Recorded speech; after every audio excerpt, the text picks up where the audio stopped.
ప్రముఖ ఆధ్యాత్మిక పర్యాటక కేంద్రం రామనారాయణం శ్రీమద్ రామాయణ ప్రాంగణంలో వినాయక నవరాత్రి ఉత్సవాలలో భాగంగా వంగీపురం రామానుజ అవార్డు గ్రహీత డాక్టర్ పెన్నేటి స్వప్నహేందవి గణపతి వైశిష్ట్యంపై ప్రవచనం గావించారు. ఎంతటి జ్ఞానస్వరూపులైనా విఘ్నేశ్వరుని పూజిస్తారని అన్నారు. గణపతి మాతృమూర్తి అయిన పార్వతీదేవికి తన కుమారుని పట్ల గల వాత్సల్యాన్ని వివరించారు. అమృతతుల్యం వాత్సల్యామృత వర్షిణి కదా మాతృస్వరూపం.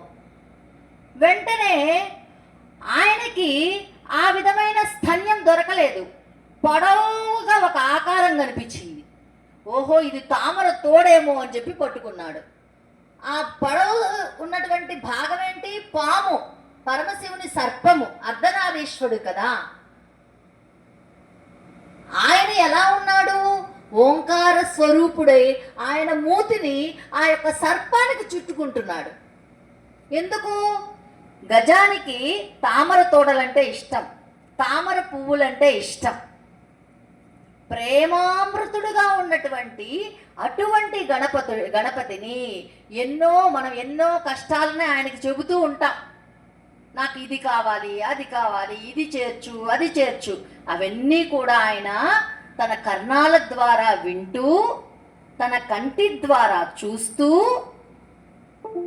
మనకు అనుగ్రహాన్ని ఇస్తాడు.